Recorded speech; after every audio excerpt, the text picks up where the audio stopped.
U.S. President Donald Trump is determined to topple the Maduro's Venezuela government at any cost. The U.S. Navy on November 12th announced that the USS Gerald R. the world's largest and most advanced aircraft carrier, has entered the U.S. Southern Command's area of responsibility, which includes Latin America and the Caribbean. In response to the U.S. sending its largest warship to the Caribbean, Venezuela announced massive mobilization of troops, including 200,000 troops, warships, and missiles. Venezuelan Defense Minister Vladimir Padrino Lopez informed that entire country's military arsenal is on full operational readiness to defend its sovereignty, with massive deployment of ground, naval, aerial, riverine, and missile forces. Amid all the developments in the Caribbean, Venezuelan President Nicolas Maduro has reportedly asked Russia's Vladimir Putin for military aid as U.S. forces build up in the Caribbean. He sought 14 missile units, repairs for Su-30 Mk-2 jets, and upgrades to engines, radars, and other logistical support. Just last week, Maduro also hailed Russian support in 25 years of military collaboration with Moscow. He affirmed that this fruitful cooperation will continue. We have ongoing daily communication with the Russian government on all matters, because we have many issues in progress, as I was telling you while we were walking just now. That's right. Now, the news this week has been very, very intense. Thursday, Friday, Saturday, Sunday, Monday, about military cooperation, but that's natural. We've had 25 years of military cooperation. And there has been a tremendous number of cadets and officers who have trained in Russia, a huge number of Russian officers who have always come to Venezuela, We have a calm, steady, and very beneficial cooperation, and that will continue. Russia has also several times voiced support for Venezuela openly, and earlier it had suggested that it would aid Venezuela with its most advanced hypersonic missiles to deter the U.S. in the ongoing conflict. It also reaffirmed its support for the Venezuelan leadership in protecting its national sovereignty on various occasions. Russia is actually one of Venezuela's key military technical partners. We supply the country with nearly the entire range of weapons, from small arms to aviation. The details and volumes of deliveries are classified, so the Americans might be in for a surprise. I see no obstacles to providing our friendly nation with new systems, such as the Orshnik or the well-proven Kalibr missiles. No international commitments restrict Russia in this regard. We are certainly monitoring the situation as it develops in the southern part of the Caribbean basin. The situation there continues to become more complicated. This is causing growing concern among the countries of the region, which, I would remind you, declared themselves a zone of peace in 2014. And Russia, as always, stands for the stable and independent development of the countries of Latin America and the Caribbean, and for resolving all disagreements through peaceful and civilized means. We reaffirm our strong support for the leadership of Venezuela in defending national sovereignty. In the context of the current situation, we are in close and constant contact with our Venezuelan friends. Russia demonstrates unwavering solidarity with Venezuela and is ready to respond appropriately to requests from Caracas, taking into account both existing and potential challenges. And right now, the most important thing, let me repeat once again, is to refrain from escalation and to help find solutions to the existing problems in a constructive manner with respect for international legal norms.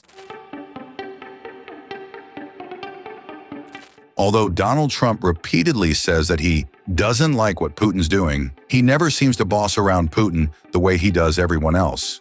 Or at least he doesn't try to. The No-Deal Alaska Summit is a prime example. On many occasions, Trump has even touted his good relationship with Putin. In return, Putin has never openly opposed the U.S. president. Russia has been skeptical about Trump's nuclear testing, but it requested clarification from the U.S.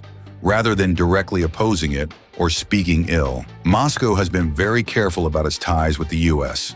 As far as can be judged at this point, based on the materials that have been published, we are talking about relatively routine actions, but I want to emphasize once again that this is only a preliminary assessment. At the same time, it is noteworthy that this event followed the ambiguous statements made by the U.S. president regarding his intentions to step up testing activities related to nuclear weapons, allegedly in response to certain equivalent, as it was stated, actions by Russia and China.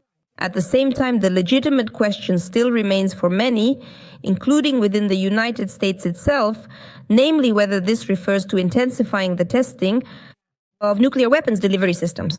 That was the subject under discussion.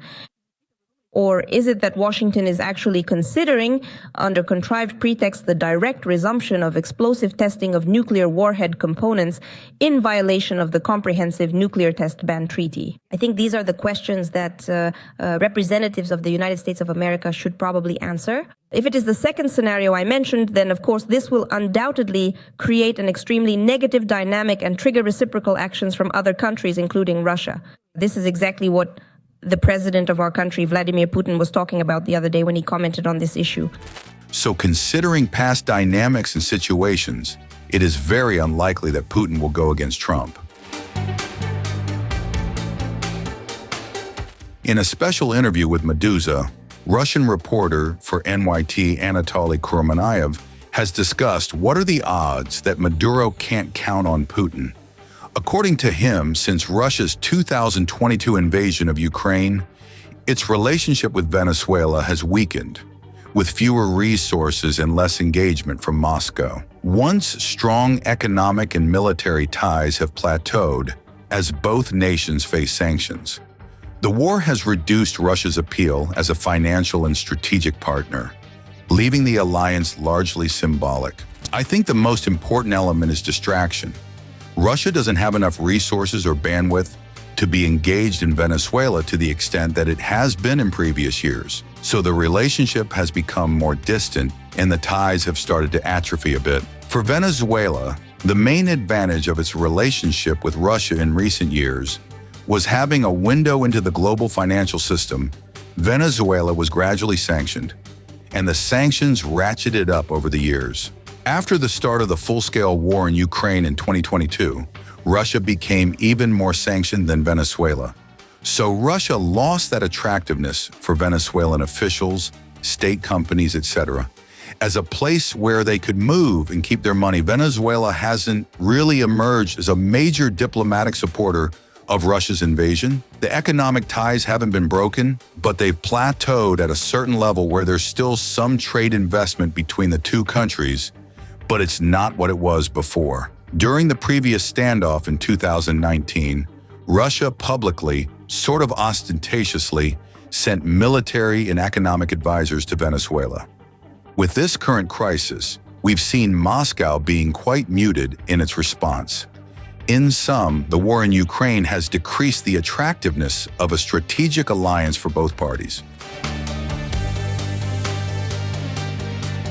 According to Anatoly, despite pledging support, Moscow is unlikely to back Venezuela meaningfully, much like its limited response in Syria when its ally came under threat. The Syria example suggests Russia would avoid deep involvement if US-Venezuela tensions escalate. In terms of concrete support, we just haven't really seen much of it so far from the Russian side. Does it have resources to send to Venezuela?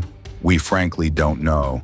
But the Syria example is quite telling here. When its biggest ally in the Middle East came under threat, Russia just basically washed its hands of then-President Bashar al-Assad and then stood by while his regime fell.